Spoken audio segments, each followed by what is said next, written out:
Hello friends. Welcome to T Academy. This video is about the TANCET 2020 Part 3 of Electrical Engineering paper. So this video is consisting of 60 questions. All are from electrical and electronics engineering. This video is useful for the aspirants of any electrical engineering examination along with the TRB and the TNEB examination. So this video is useful for the students of electrical engineering and for the especially Tamil Nadu Electricity Board and the Tamil Nadu Teachers Recruitment Board examinations. Okay, so let's start the first question here. So here I'm going to make this video for the help of the students, and it is not for the time pass. The first question here it is on the screen is, which of the following motor is preferred for traction work? The options are universal motor, DC series motor, synchronous motor, three-phase induction motor. So answer is DC series motor. Generally, what is the difference between the universal motor and DC series motor? So universal motor is a motor which can operate on DC supply as well as on AC supply. But what's the difference here? We can call DC series motor also universal motor, but with some slight modifications. Okay, why? Because if you apply directly AC supply to the DC series motor, the motor will just rotate, but it's going to make some oscillations or vibrations. That is the reason why DC series motor is used in the traction purpose.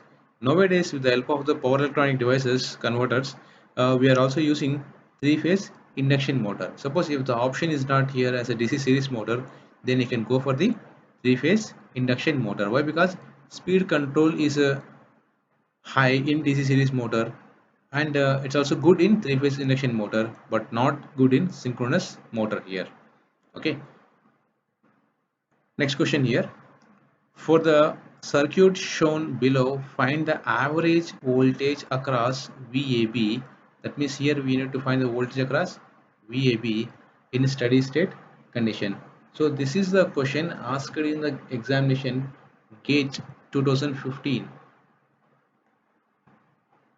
and it is belongs to EC branch paper, network analysis paper. Okay, so most of the questions, as you can see here, they all are from the previous GATE examinations. So those who are preparing for the exam should do the practice of the GATE 2000 from at least 20 years papers, from 2002 up to 2020. You have to solve all the papers irrespective of the branch. You have to solve the EC paper, you have to solve the electrical paper, you have to solve instrumentation paper. Okay, so see here, this is a question they asked.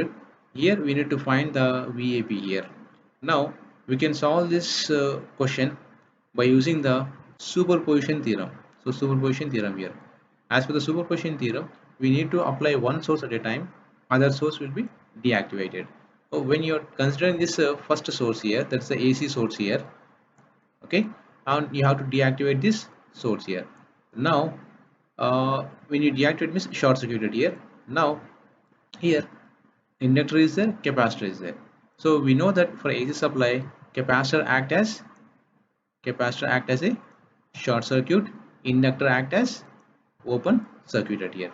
Okay, so inductor act as a open circuit here. Now as you can see, whatever the voltage you are applying, the same voltage will be appear here. So now in this case VAB is equal to, so 5, let me correct here, 5 pi sine 5000 t. Okay, this is a case 1. Now if you apply second case here, in the second case we'll deactivate this source, we'll activate this source here. Okay, now for DC supply, inductor act as a short circuit, capacitor act as a open circuit. Okay, now in this case let me take here 1 here, and VAB2 is simply nothing but a 5 volts here. Now the question is, we need to find the average voltage. Now if you consider a pure sinusoidal waveform, the average voltage, so average voltage will be 0. Why? Because sinusoidal we have oscillation frequency, right? I mean we have a periodic signal like this, so we have both positive half cycle, negative half cycle, both are equal in magnitude, so average will be 0.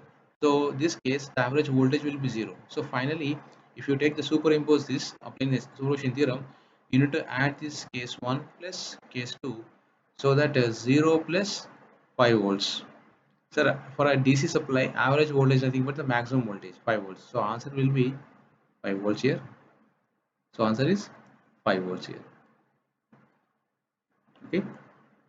Next question here.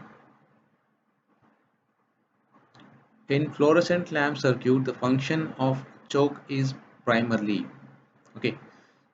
In a fluorescent lamp, there is a coil called choke coil. You can also call it inductor coil. It is to initiate the arc and stabilize it. So answer is initiate the arc and stabilize it. Okay. Next question. In the figure shown below, the value of resistance R is. So it is a previous IES question. See here, the current flowing here, it is 8 amps. It has a two parallel paths of equal resistance, so current will be divided equally here. There is no need to apply current division rule here. Directly you can say both are 4 amps. And what is the voltage here?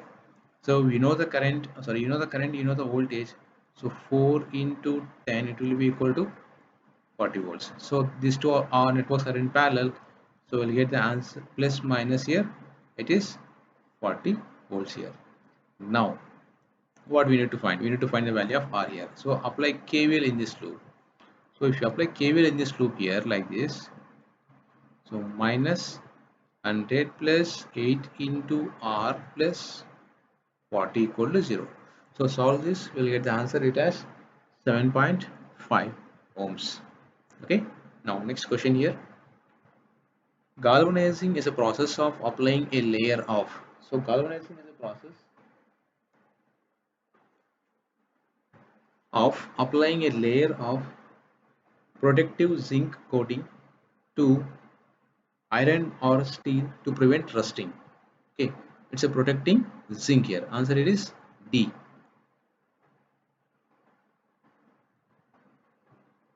Next question. The zenith angle is the angle made by the sun rays with a dash to a dash surface. So answer is a zenith angle is the angle made by the sun rays with the normal to the horizontal surface. So normal and horizontal, answer is A here. Next question here. Winds having following speed are suitable operate wind turbines. Okay, so it is generally 5 to 25 meters per second, and it is having a 10 to 20 revolutions per minute, and the maximum speed is 120 miles per hour. So it's a maximum speed of the wind, and average speed is it is 13 to 15 miles per hour. So it is miles per hour. Okay. And one more request to all my subscribers: if you are new to this channel, please subscribe and share it with your friends and give a like. Okay. Next question here. The capacitor has a charge of 10 coulomb. The current in the circuit 1 second after the switch S is closed will be. Okay. So it's a somewhat lengthy question here. So first I will give the hint here how to solve this, and the next coming videos I will explain this topic, this problem clearly. Okay, so for time being now I will just give the answer here. The answer is it is 14.7 amperes. Okay, so I will write a simple equation here how to solve it. So first of all, let's take here. So apply KVL in this loop here. If you apply here minus 100, okay, so plus switch is closed here, assuming that plus 2 into d I by dt, so dq by dt or di by dt. Okay, here dq by dt, let me correct here. So let me erase this part. Dq by dt plus, so voltage across here is nothing but Q by C is equal to 0. So you can solve this equation, differential equation, and you will get integrate, you will get the answer here. Or there is another method, apply the formula here. So what is that? V of t is equal to, okay, so V of infinity minus of V of infinity minus V of 0 into e power minus, let me correct here, V e power minus t by tau. So tau is nothing but RC here. Okay, if you substitute here V of infinity is nothing but 100 volts. If you solve this, I'll get the answer as 100 minus 80 into e power minus t by tau. Okay, after that we need to find the value of current. So I is equal to C into dV by dt. Okay, so all these equations you substitute, you get the answer as a 14.7. In my upcoming video, if you want, I will explain this problem here. Okay, and we'll move to the next page. Right, yeah, here. Now it's also a standard question. The resonant frequency for the circuit given below is, so it is a gate 2008 question. Okay, it is from the triple E branch. Okay, now, so what we'll generally will do is we'll convert these values into impedance values, right? So we'll take the Z here. So Z I need to find. For that, what we'll do is we'll convert into, it is in Henry, we need to convert into inductance value, ohms value, right? So we'll write J omega into 0.1. Okay, next this value will be minus J divided by, okay, omega, and this will be 1. Now what we'll do is we'll find a Z equivalent.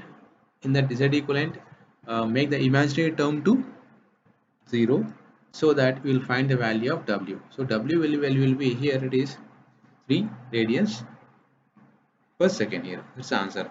Okay, next one. The force between the two bipolar DC transmission lines carrying equal currents.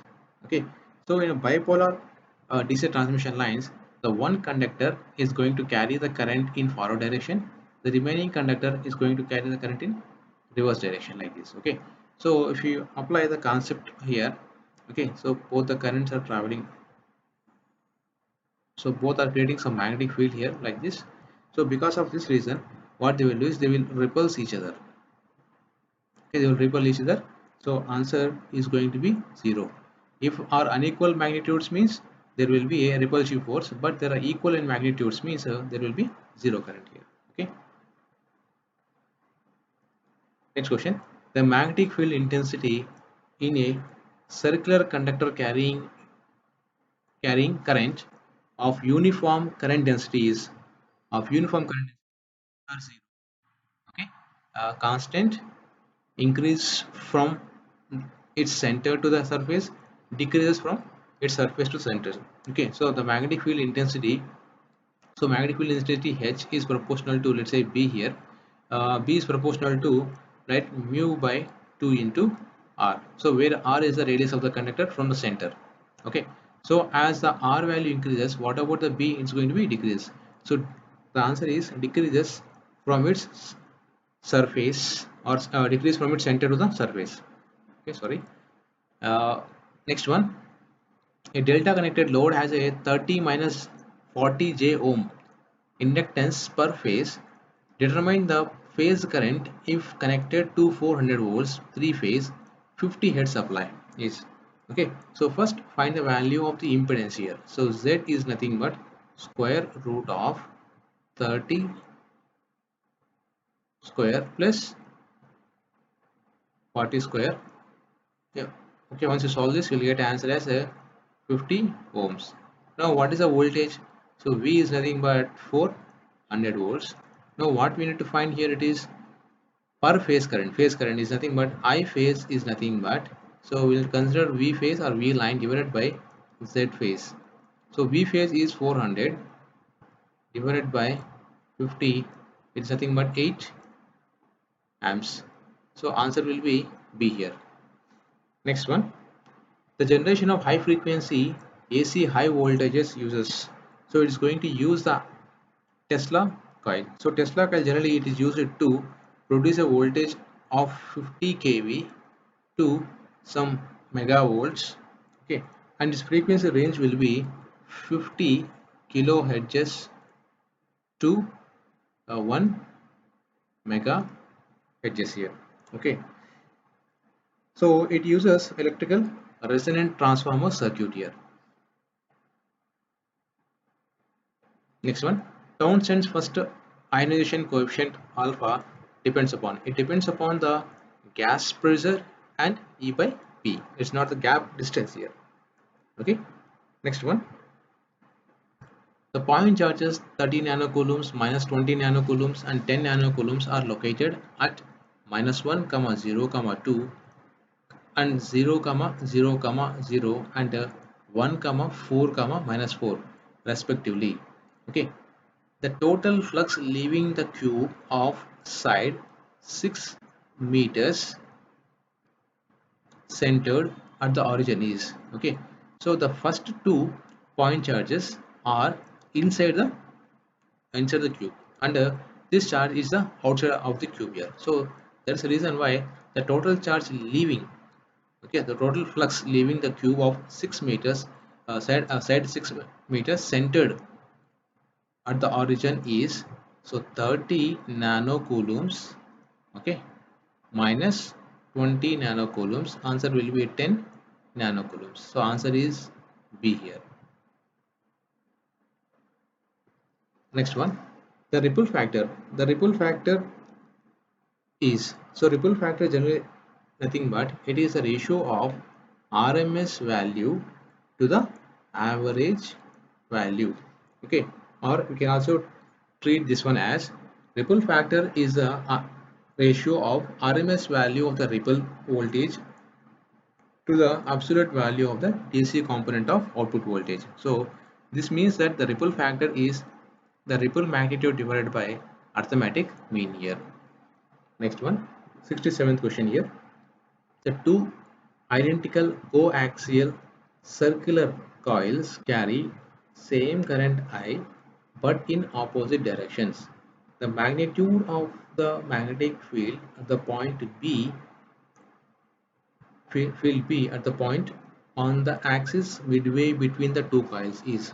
So in this question we are having a two circular coils like this, okay, carrying same current but in opposite directions. So same current means, let me take here, this current is in this direction and this current will be in opposite direction here. Okay, so let's draw a midpoint between these two lines, right?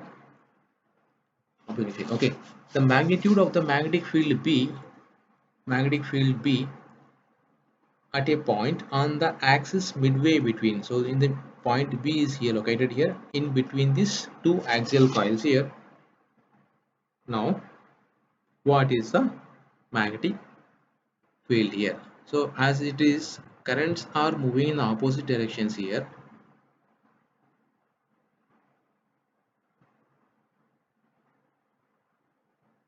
so as the currents are moving in this direction, the magnetic flux densities are different here. So the magnetic flux density is moving here upwards, okay, and here also magnetic flux density is downwards here. That means at the point B the magnetic flux due to one coil is upward and another coil is downwards here. Okay, so because of that reason, what is the magnetic flux density here?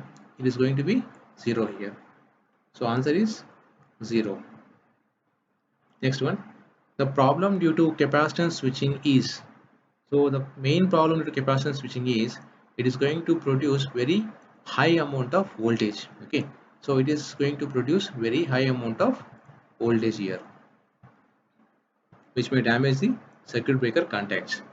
Next one, equipotential lines around the perfect conductor is, okay, so it is perpendicular to the conductor. Next one, the tolerance allowed in the front and tail times of 1.2 by 50 microseconds standard wave is, it is plus or minus 30% and plus or minus 20%. The tolerance allowed in the peak value as plus or minus 3% here. So answer is C.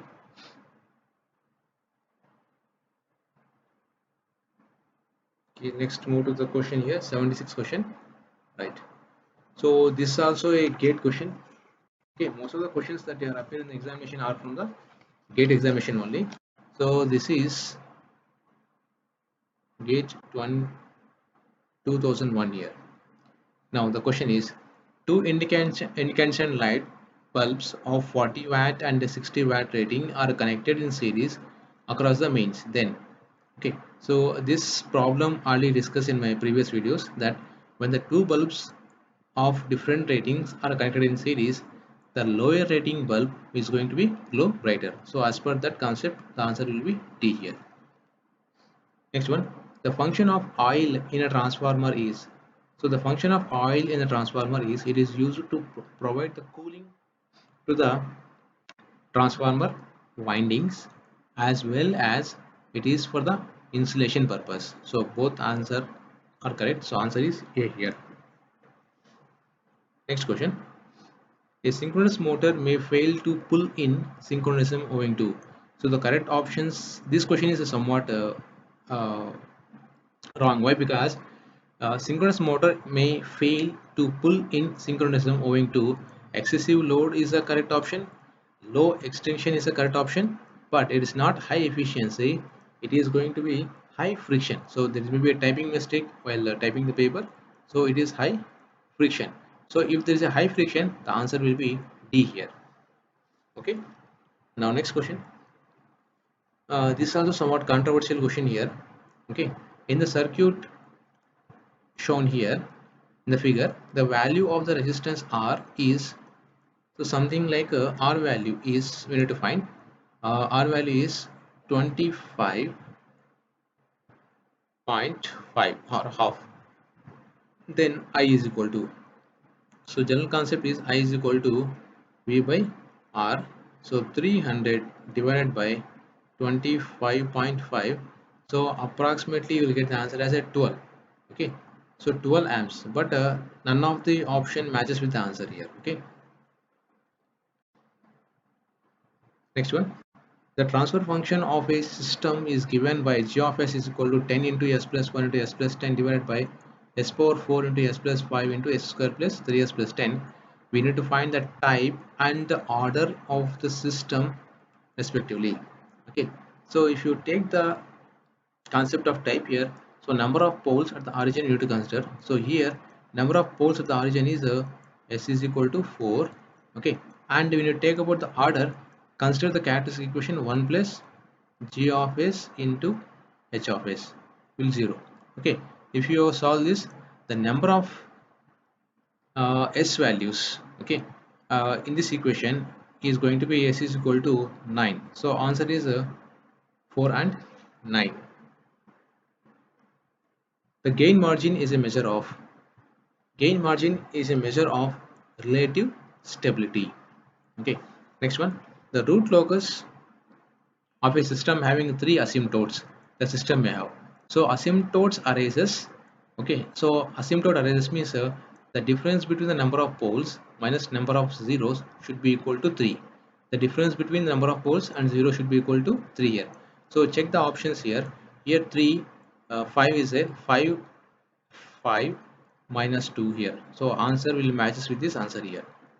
So 3 poles, so 3 minus 1 is going to be 2, and 4 minus 2 is equal to be 2, and 6 minus 4 is equal to be 2. So among the option only matches with the answer here. Next one, match the following: no load and blocked rotor test, Sampanel's test, and Swinburne's test here. So no load and blocked rotor test is will follow for the induction motor. Sampanel test is used for the transformers. Swinburne's test is used for the DC machines. So option A is the right answer. Next one. A polar plot is a plot of magnitude and phase frequency domain transfer function in the G-plane when omega varies from 0 to infinity. Pole and 0 plot in S-plane. So path is traversed by the poles when the gain varies from 0 to infinity. Okay. magnitude in dB, and the phase of the frequency domain opens loop transfer function. So answer is it is a magnitude and a phase of frequency domain transfer function in the G plane when omega varies from 0 to infinity. So answer is A here. Okay. So with this, we'll stop in the session. We'll continue in the remaining questions in the upcoming sessions. Thank you, friends. Thanks for watching my video. If you like this video, please subscribe to my channel and share with your friends and give a like. Thank you.